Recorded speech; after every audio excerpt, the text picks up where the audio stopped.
So one of the goals that I have for today is to figure out if the iPad mini 7 can actually work as a video camera for a YouTube video. I think it's going to be really interesting to see if it can, because I think it could actually open up a lot of possibilities for people. It's very small, it's minimal, it's not like this. I think when you set up something like this or come into an area like this seems very intense and big, and people see you and say, oh, vlogger or something like that. But I think for you all it'll be cool because it's very lightweight, it's even magnetic, so you can post it on things, which I'll show later.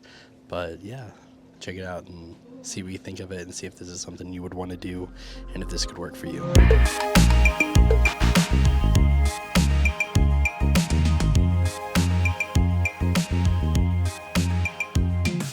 Now, one thing that is really cool that I was mentioning a second ago about this is that it's so light, it's so compact, that whenever I want to flip it out and do a video, I can just do this. And if I want to do the front facing, I got it like this.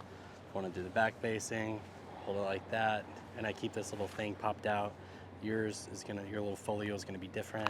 But then when you're done, the mini especially is so great that you can just, a lot of times, fit it kind of tucked right there into your coat pocket or your pant pocket or something like that. It sounds silly, but it does actually work.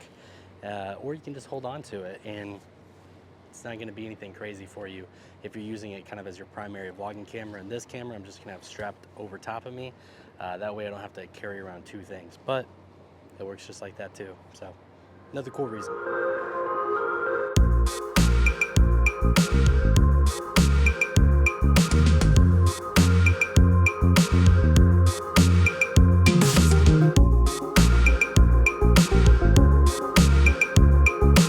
So this is an area that I was at the other day in a video that I posted before, where I got this building behind me and a couple other buildings around here, and I'd mostly gotten a lot of like the front facing bits or like at a slight angle that I thought was really cool.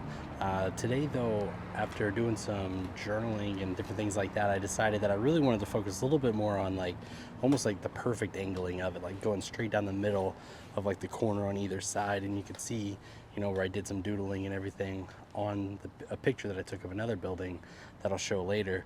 But I'm going to start over here getting this one and try to see throughout the day what kind of pictures I can get of these buildings at different angles. And in another video that I do, I think I'll show the journaling process that I did to try to figure out what I wanted to have different about some of these photos that I'm taking pictures of today. So I'll have some of these photos showcased in both videos, but the other one have a little bit more description of why I took the photos the way I did, whereas this one's just more showing off the video quality of this right here and capturing me doing all of it. So check it out.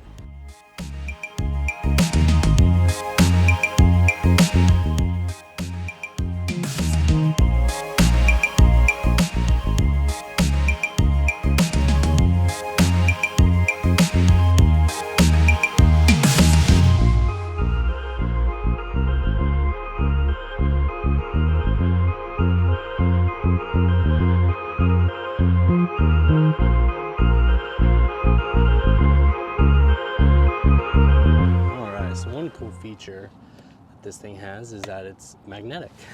And so, as you can see, I can attach it to the lamppost here up above me, and you can have all this sitting around now. It's up to you if you decide if you want to walk away from it while it's sitting like this.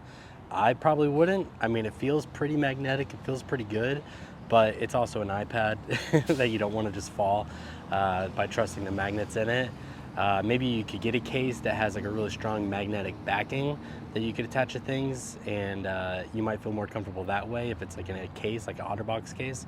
But this is a really cool way if you need to set up really quick and have a higher up shot and have to worry about the angles of everything. You can just throw it on like this and get a cool view behind you and be able to do a nice little talking head. Now I've got it front facing, which is I think probably the only way it's gonna work. So that way I can vlog with it, but it's HD right now, it's not 4K. I will try something here in just a second to see if I can flip it to the other side of the pole and maybe make it face me, and maybe that'll work. Yeah, again, you run a bigger risk now of it falling and you not being able to get to it really quickly. But if it's holding right now long enough, then we'll see. So I'm gonna flip it around and see what that's like too. Let's see what happens if I attach it to the back. All right, so I don't know if this lock's in the way, but it zooms in a little bit further than the wide angle. So now you can see what it's like with the front or back facing camera, magnetically attached to something on the other side of the pole.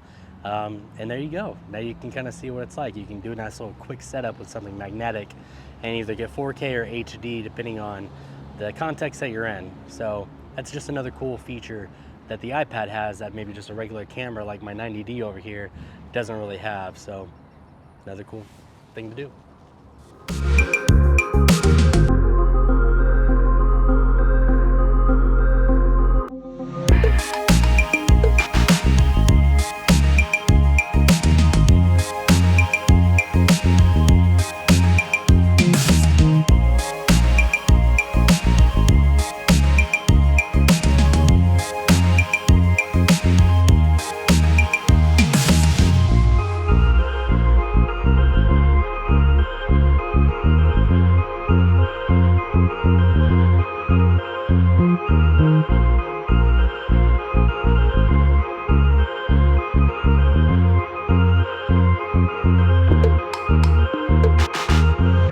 So I'm sitting here with my iPad after having filmed everything out in the streets and come back, and I've done some editing to the video and different things like that, and I've come to a few conclusions that I think are overall going to be helpful for this. One is that this was just a fun video I wanted to make. When I got this iPad, I turned on that front-facing ultra-wide camera, and I instantly thought to myself, wow, this would be a great vlogging camera. You know, I could just pull this out whenever I'm just anywhere and I don't want to carry around my big camera with me. If you're doing TikToks or YouTube Shorts or anything like that, something like that's going to be hugely helpful and beneficial. Plus, depending on what kind of folio you have, you know, you can prop this thing up pretty easily just like that and do some recording of yourself. On top of it, you can edit on the iPad. So just like with your phone with like CapCut or something like that, you can edit on your phone. But you can also do this a little bit better on the iPad just because maybe you have more real estate for something like DaVinci Resolve or anything else that you might use. It's not going to obviously be as nice as a large computer. So if you're editing videos, I would mostly go to that if you're doing it, you know, all the color coding and stuff. But if you're just doing simple edits like I do a lot of times, this is going to be fine for you. The only other like somewhat sour thing about it is, of course, you have to get used to it. You don't have manual controls. You don't have all this unless you download an app to give you that. And sometimes whenever you're doing the wireless miking or like a boom mic or something, you're gonna have to figure out how to hold it along with this or how to set it up somewhere. You know, this is kind of the best you get when setting it up or flipping it around like that. You're gonna have to get creative, like magnetizing it, or maybe they sell stands for iPads that you can use too. To set it up in different ways. But that was kind of the biggest struggle that I had. Even connecting the microphones was seamless. Like I connected it to it and it just worked for me. I didn't have to do anything special or crazy. It just worked for me. And then, you know, it dangled a little bit, you know, the cord, but that wasn't a huge deal because it was also light. But, you know, there's a saying out there that goes, the best camera is the one that you've got. Of course, that applies best to your phone, but I think it applies to this as well. But I would also change that saying a little bit to the most convenient camera is the best camera. So my, you know, Canon 90D that I shoot on, it's really nice. It gives me great quality video, it takes awesome photos, but I'm not always carrying it everywhere. I ended up buying a point and shoot camera to help me out with that too. And I also do a lot more videos on my phone now these days. But when you have something like this that you can just whip out and start filming, you know, wherever you are, like that's really handy to have, because the best thing that you need to do is capture something. If you don't capture it, it doesn't matter, you know, what camera you were trying to reach for. The point is that you got it captured. Now, if you have it to where it's convenient to use your best camera, like the one that I have, the DSLR, then yeah, do that. Use that camera if it's convenient for you. But if you're gonna miss the shot, if you're not gonna do that vlog, if you're not gonna do whatever video it is where you're doing instructions or guitar playing or anything like that, then go for the most simple thing to film yourself on and at least capture it. And then if you want to go back and redo it with a better camera and you can, then do that. But the best camera is the most convenient camera. the one that you have, whatever gets you to create and make things, that is the best camera for you. So if that's your iPad, if that is your phone, if that is a point and shoot, if that is your old family camcorder with a tape in it, or if that's a DSLR mirrorless, then use that camera for you. Because no matter what, if you capture the thing, you're gonna be satisfied that you captured it.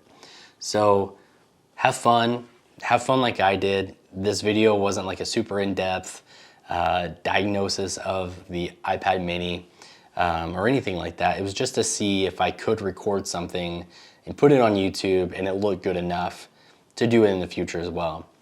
I'll be excited to record more video on this and just not tell people that I've done it on the iPad mini, just to see how much it flows with everything else in the future.